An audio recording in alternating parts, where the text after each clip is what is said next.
Welcome to Grover Load, and in this week's Tony Tech Topics, we got some more news to talk about, and this week we'll start with Intel. And this was a little interesting that there was a leak that came out where Intel's adding some new patches here, and the patch has related to devices of BMG-G31 GPU.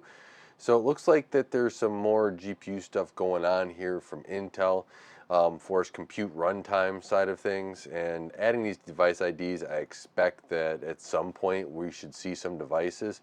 You know, if this is still Battlemage, right, I expect it to be BMG, right, Battlemage there. I hope that Intel has something that can compete, still hit maybe, you know, that $320 range in there. Keep that B580 at that $250, $260 range for that 12 gig. If they can do that, hit about 300, 320, and something that compete with the 560 and the 8 gig and the 9060 8 gig, I think that could be a really interesting GPU here. So time will tell to see if we actually get that at a good price point, but Intel kind of delaying this. You know, I like to see them would have had it out before AMD and Intel, and then every single review would have had this in. But, you know, Intel doesn't have the pull to actually release something during Nvidia and AMD launches, right? In that cycle, they're just going to get drowned out because they're not a big enough player yet. And so them holding off, I guess, until they feel is right, could be a good move of them, maybe to sell something, maybe to garner some support in their GPU, especially if they come out with something, let's say a 16 gig card in that, you know, $300 range right there, and something just as powerful, a little bit more powerful than the 560 and the 9068 gig. If they can do something in that range for performance and get that out there with a little bit more RAM, they might have a product where some people might look at it and consider it, because it might be a good option for a lot of people. Something I would probably consider for that price point and performance point. It makes a little bit of sense, I think. Now, continuing on Intel as well, is they used to develop something called Clear Linux, and now they will be stopping that support. Video cards had this as well, and they were just saying that, you know what, we're shutting it down. I'm not really surprised at this at all. I'm surprised that they continued to support it as long as they did, especially with the financial obligations that they have right now. They have to get their books right. So this is shutting down, and, you know, Intel did confirm, right? They're still deeply invested in the Linux ecosystem. I think most companies are, especially on the enterprise side, right? They want to make sure that they have access to the enterprise, and a lot of enterprises on a lot of systems, right? They're running Linux, they're not running Windows in that. So, I mean, even Microsoft's Azure, right? A lot of that is all Linux based. So Intel doing this is not a real shock. Now, hopefully that they're gonna, you know, still when they put their stuff on there, maybe it's not Clear Linux, but they're going to work with, you know, a flavor of Linux, maybe to put some of these items into that flavor of Linux, whatever they choose. And I like to see that. You know, whatever kernel stuff needs to go to kernel goes in the kernel. You know, this is kind of important, hopefully, just to keep some development. I'm sure that they're going to still do some development on this. They're just not going to have a full dedicated OS, and that kind of makes sense here with that, because there's a lot of different flavors out there and a lot of different options. And if they can just hook on one, I mean, even Steam went from kind of what they were doing with SteamOS to, you know, working with Arch a little bit to get that ironed out, and that makes a lot more sense there, especially if they were to join up. Now, there is Arrow Lake S and HX refreshes. Oh man, I was blanking there for a second.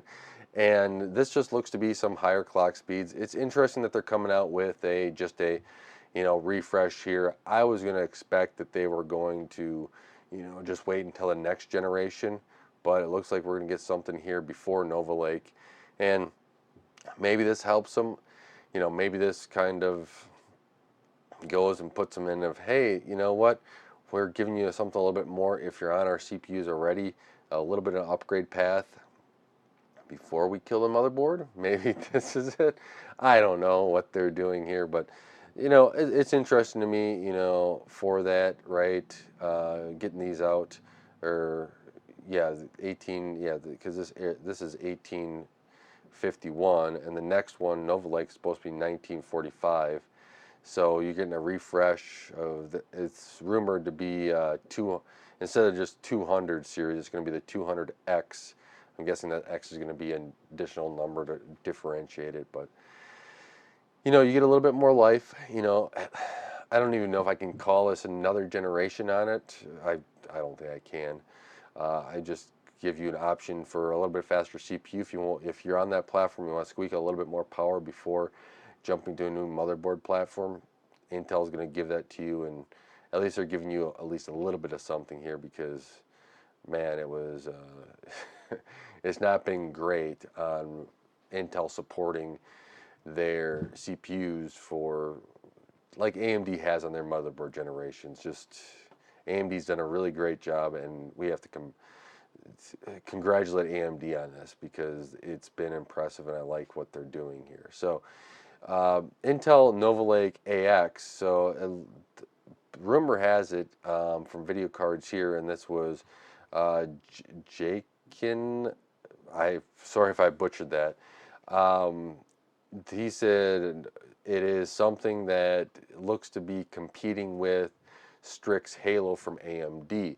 Now, if they're going to get a high-end APU design that can compete, this is something I am interested in, and I see it as an option for Intel to maybe, let's say Intel does not, they keep doing this weird thing with releasing graphics, and they're just not getting their graphics out on time to really compete and really start to try to jump up and really compete in, let's say, mid-range and upper mid-range and even high-end. So you scale that back while you're trying to get some footing financially, and you say we still want to have a graphics division, because it makes a lot of sense, especially with AMD with these APUs that they can run these AI models on, etc.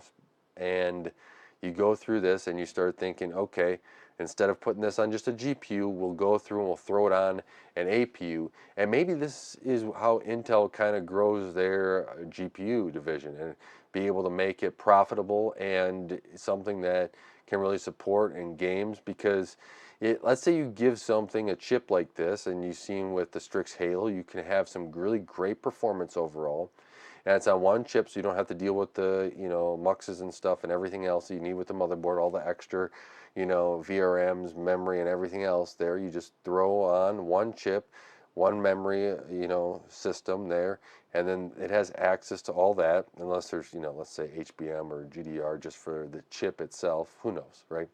We've seen stranger things. But you get something like this going, and then you're selling it to ODMs and stuff and OEMs and saying, build something, and here it's powerful enough you don't actually have to go through and add on a dedicated graphics card. It's something that Nvidia would probably want to see this fail, right? Because Nvidia still wants to sell you that Nvidia graphics card, and it's on a lot of Intel systems here, and even AMD systems still. If you want the dedicated graphics, you're getting Nvidia. Nvidia kind of has the corner of the market here. But with AMD now doing the Strix Halo, it performs very well. Intel doing the same thing. Intel can probably say, hey, this is a really good chip and everything, and we're just going to keep it like this. You don't have to get the Nvidia side, and it's a win for Intel, because they can kind of push Nvidia out. Now, we know what Nvidia is going to do in response is to have a CPU of their own, but we'll touch on that here in a little bit. One other thing I wanted to touch on Intel, I think I just one other thing, we'll see, maybe it's two, maybe it's three, who knows, maybe I forgot how many tabs I had open. I was reading there on WCCF Tech, and a Firefox developer, I think it was saying that they were doing a lot of locale, or seeing a lot of crash reports from Firefox on Raptor Lake systems, now that the heat has increased in the EU area. So there's still some issues with probably voltages. I don't know if everyone's got the BIOS updates yet or anything like that, but yeah, this is stability issues on 14th and 13th gen Intel, and here we are. It's not going away as Intel would have had hoped, and maybe it's just people without patches, who knows? Maybe it's just degradation of these chips. and people just need to go through and get these RMAs done.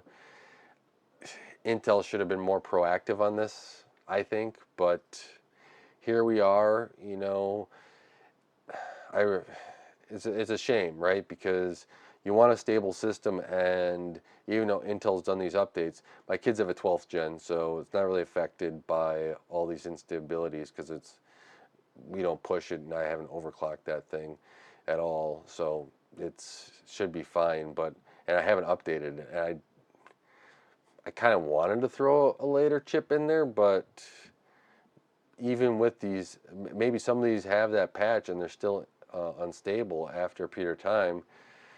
Is that worth it? I don't know. I don't think so. And so they have a 12600K I think on there, and yeah, it's just works real, or 12600, something like that. But it works real well. And do they need anything more right now? Maybe you start going to a new system at that point. I like the upgrades, but you never know. So let's touch on Nvidia next before we get into some AMD news.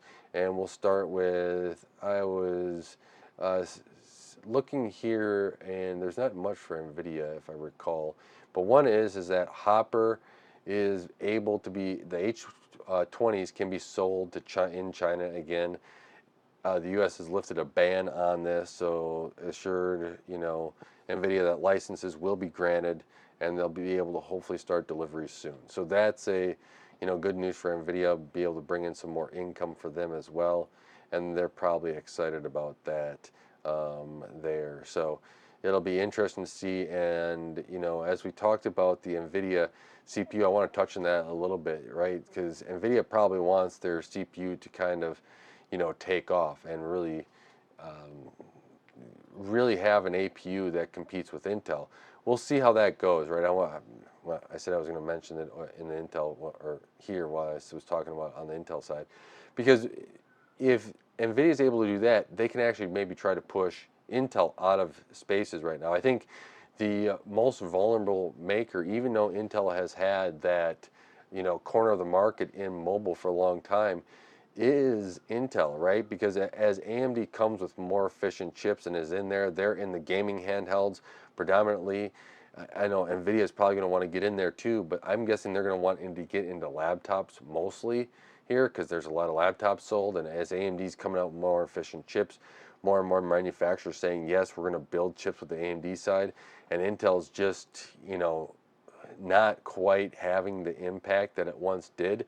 If Nvidia can get in there and lay down what they've been making and having, I can see an issue for Intel being able to stay that dominant partner there for a lot of them, while Nvidia tries to take it, because Nvidia can go, hey, you remember all those GPUs you were using on the Intels? You want the best, you're going to be using this product. We're going to have it. You're going to want to release this, put this into something, because it is the best.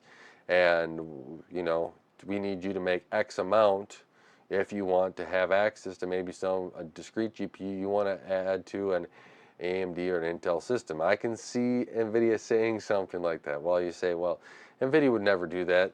I would highly recommend you go look into some history of what Nvidia has done. So jumping in the AMD side, because there wasn't too much on Nvidia this week, is that there is some Kraken updates. So this is the Ryzen AI 5 330, a low-end quad core. It's going to be 1 Zen 5 core, 3 Zen 5C core, so it's a quad core. And it's going to be 3.4 on the 5C, and then 4.5 on the Zen 5 cores. And it's going to also be configurable from 28 to 50, down to 15 watts.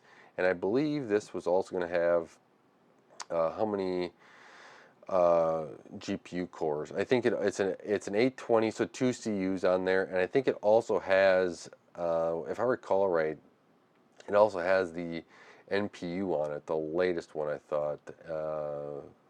I don't know, XDNA. I think it does. I'm blanking on that right now. I'm trying to look it up. But again, something for the low end, something to get into cheaper devices. Might be a good option if you just need a device and you don't need any power or anything. It has RDNA 3.5 on it, so a little bit improvement of RDNA 3.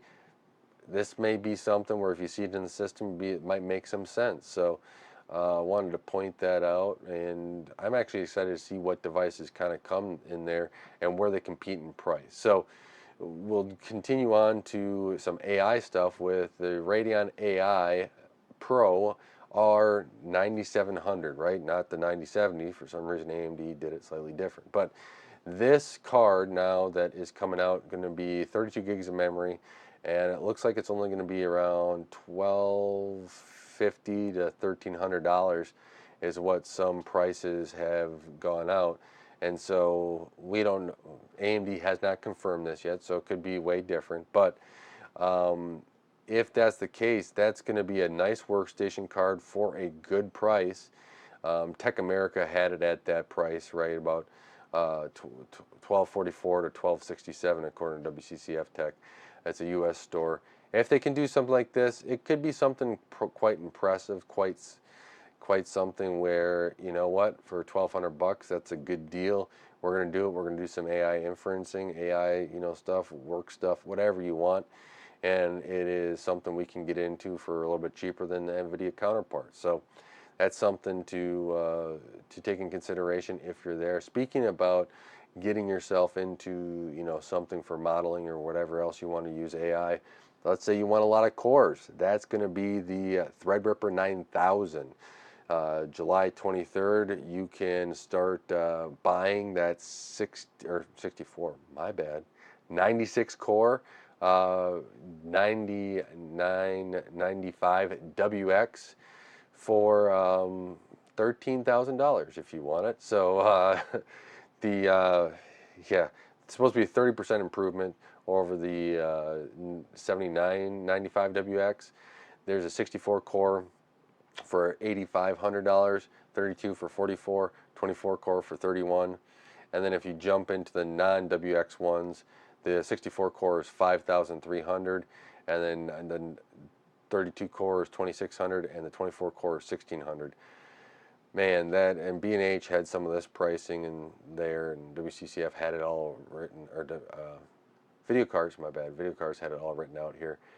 Quite interesting. If you want to spend some money, you want to get into maybe having just a behemoth of a machine, the Threadrippers are here for you. So keep that in mind if you are interested in those.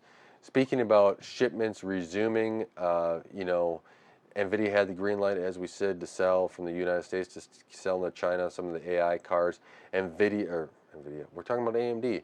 AMD also had that with their Instinct MI308 chips, so they can be shipped into China again here, and we'll see how long that lasts or what all the restrictions are in the future, if there are restrictions. But AMD's got that open up, and that's another thing of money for them, right? So got to keep on rolling that money in. That's what everybody wants. But AMD is really old. Remember the HD series, the 2, 3, and 4000?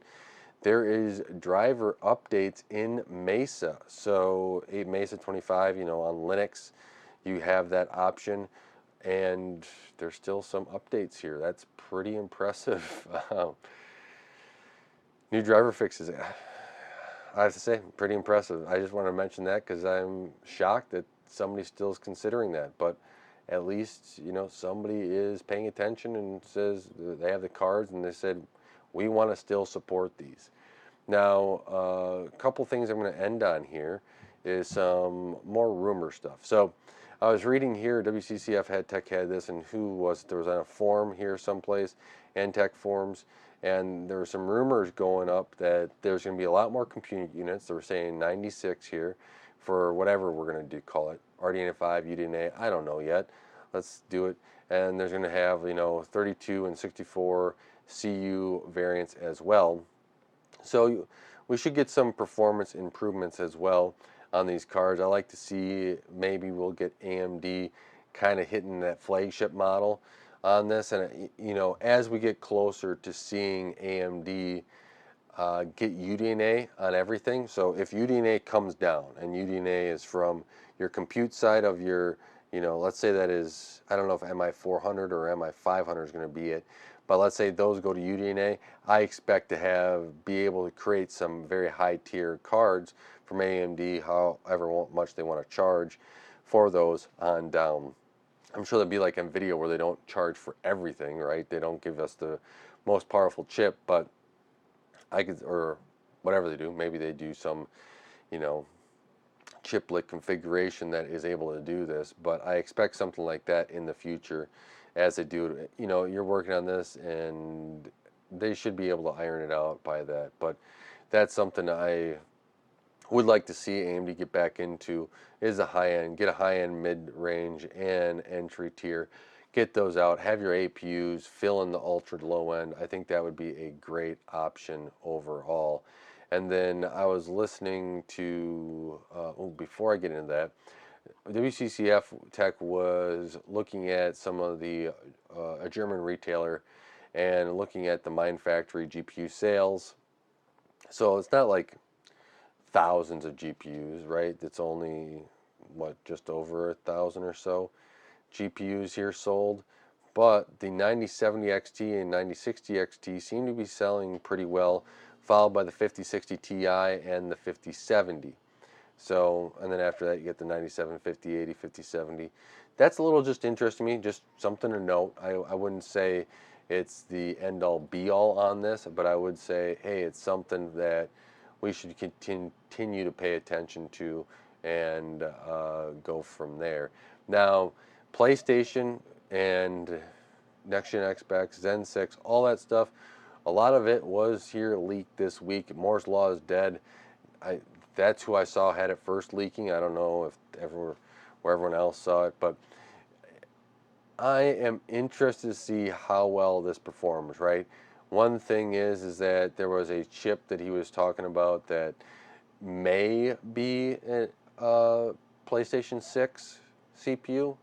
That would be interesting because it's like 11 cores, 384-bit memory bus on it.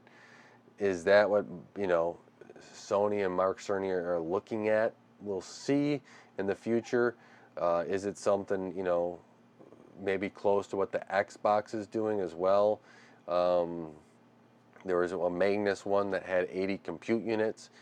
I highly recommend to go through and see his video over there at Moore's Law is Dead on what he leaked.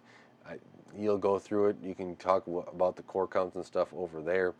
I'm just interested to see how these next generation consoles are going to compete.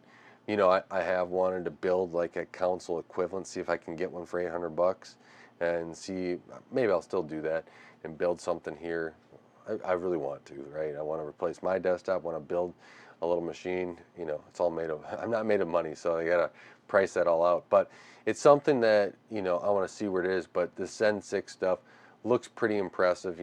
Chances are at this point, I'm recommending AMD to anybody until Intel can get their act together a little bit. The refresh is not going to be, for their 200 series refresh, is not going to be something I'm going to probably recommend people, since the new motherboard of Nova Lake is going to be around the corner. Once Nova Lake gets out, then we can reassess where this all is. But with that, you build a PC and then you go from there. But this is really interesting stuff of how these APUs may be used or be developed in the code names here. Kepler did respond as probably the next gen Xbox code names that AMD uses for PlayStation SoCs come from Shakespeare characters. So that's something to keep in mind from there, that he responded to Moore's Law is Dead tweet. Let's quickly touch on some Microsoft news. The movies and TV store is dead. Microsoft is killing that. It was a great idea. I did like it, but when they kind of moved away from Groove and their music stuff, did I ever really buy anything from movies and TV? I think when I got gift cards, but then a lot of that stuff was being able to sync with Movies Anywhere if you have that. So there's that option, but Microsoft, on killing things, this is just another one of those where Microsoft has moved into the area, especially for me, of if Microsoft sticks with it, okay, we'll assess then to use it then, but you do not pick up a new Microsoft technology right away. You wait for them to support it. It's Microsoft could be like, well, that means we're going to just start a project and then kill it off. Yeah, Microsoft, but that's the predicament you put us into when you keep going down the road of killing it. One reason why, the Stadia stuff didn't take off for Google, right? It was the whole, we'll see if you stay committed to this before I go buy a whole bunch of games through your platform and see if you support it. Same thing here, right? I'm so annoyed with all these streaming services and all the issues and stuff that, guess what? I'm buying the movies here and I'm just having physical copies. I like it better. And so you've kind of turned everybody into having physical copies.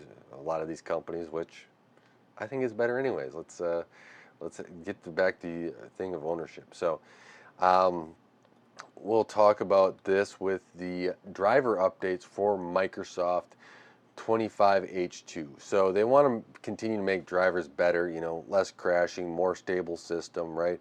A better overall system, and I'm all for that. Now, it looks like one of the requirements here is going to be that you're going to need to use code QL, which is a static analysis for these drivers, and maybe the static analysis engine will help, create even more, secure or stable drivers, whatever you want to say, or however you want to put it. Hopefully Microsoft is there on that, and we'll see in the long run if that is there, if that works. But I like to see these improvements overall, because one area where Windows can improve in is that.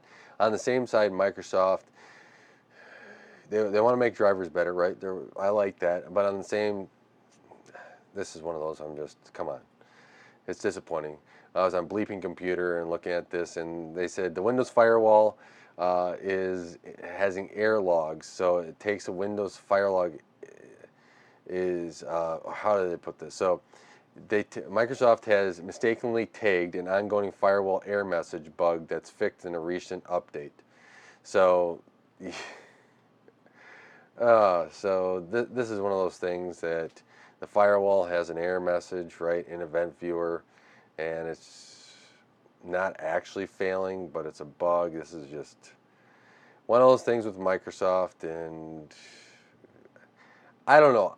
I don't know how I could actually trust the Microsoft thing if they're going to put error in the log to make sure that it's actually working correctly. I think that there's still an error there, but it's Microsoft, and we have to deal with it there. So let's jump into the gaming side of things here, and we'll end it up on the gaming side. First, I want to say stop killing games. If you guys have not looked at that and you are in the EU or UK where you can sign up these petitions, I highly recommend you to do that to help these, maybe some lawmakers do that. Maybe in someplace in the United States they might do this too.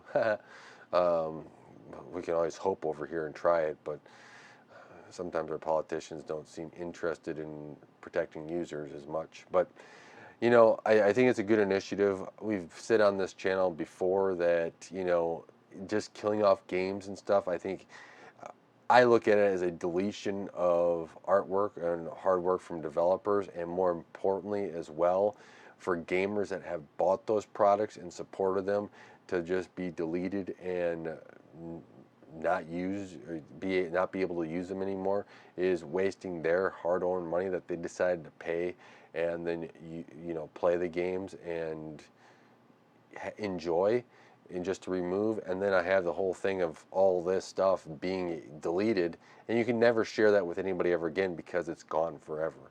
So I think that there is ways to preserve this, and hopefully that they can get through and make something logical.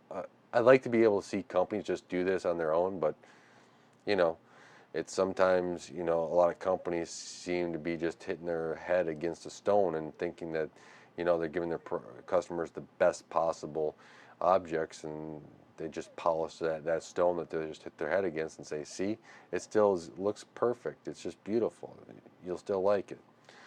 So not a perfect analogy, but so that's where I went off to.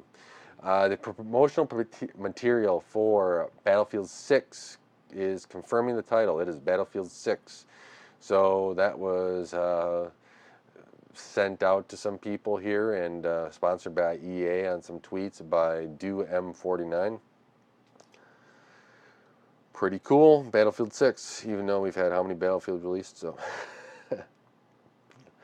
yeah, that's Battlefield 1942, Vietnam 2 Modern Combat, 2142, Bad Company Heroes, 1943, Online, Bad Company, Play for Free, 3, 4, Hardline, 1, 5, 2042, and 6. You know, makes a lot of sense.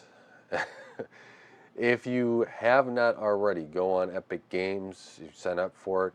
You can get Civilization 6 Platinum Edition, has the game DLC packs and 2 expansions.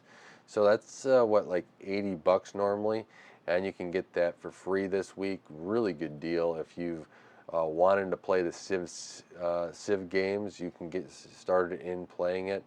I've always wanted to play it, never had a chance to, never bought it. Started playing it for 10 minutes. Everyone that's played it's probably gonna be like, that's not enough time to even start the game, right?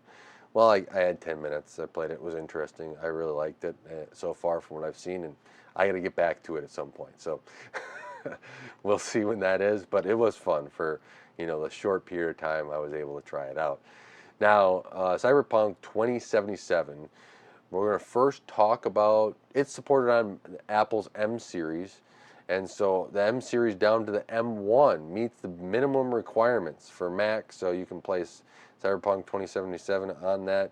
So is Apple being taken seriously now? I don't know, but you can play it on there. I think Cyberpunk is able to do that. That's quite impressive that they were able to do and get that out, and so glad to see that. Now, they also, CD Projekt Red had a big patch this week, a lot of stuff out, patch 2.3, and so there was, enhancements and everything else. Looks like that there's also, the Apple Silicon was part of that, and also it looks like there was FSR frame rate generation, FSR 3, XeSS 2.0 frame generation, a lot of stuff in here, a lot of stuff that you can, have better support on. Quality of life improvements, VRR, improve HDR settings, new vehicles in Quest, a lot of stuff here. And good to see HDR 10 Plus for Intel gaming. Yeah, they seem to keep on fixing and updating this game and doing a good job like that. So, Grand Theft Auto 5, I wanted to say this, it was pretty interesting, right? Is now available in Saudi Arabia and the UAE. WCCF Tech had this, so you can buy those. The game's been out for 12 years. You can finally get it there. Yeah, it's some of their age ratings and stuff that they have over there. I find it interesting that different countries have different things for games and everything else of how they get approved and everything. But yeah, it's finally there. So if you're in those locations, you can finally get to and use the game. So I want to end on this, which was pretty interesting.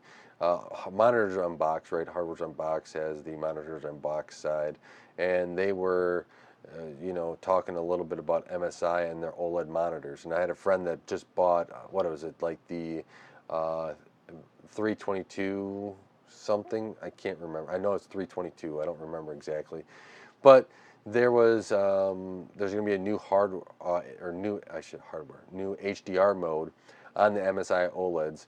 EOFT boost delivers higher brightness. So this is going to be something that comes out to them. You'll need to do the firmware, be able to update it by the end of August if you have one of those. I know my friend really likes his OLED monitor. I've been on it, played it for a little bit. Amazing monitor with colors and stuff. I'm still on not the latest technology here, so something older, old Doe monitor that, well, nice 4K, 144 hertz, nice refresh rate on it. It's not like an OLED, I will say that. It's just, man, that is way better. But we'll be able to take that and update those monitors if you have them, so that with that firmware, like to see commitment to the side of making sure firmwares get out, and see product improvements while people have already spent their money, already bought the product, to continue to improve it and giving the users more benefit out of it than what they initially bought it with is something I do like to see. So with that, I've talked long enough. I want to thank you all for listening to this week's Tony Tech Topics and me going through some of the topics here. Thank you so much for supporting Gray Overload and helping this channel grow. I really do appreciate it. Don't forget to like, share, subscribe, and hit that bell icon. Watch some of my videos that really just help out the channel. Until next time, God bless.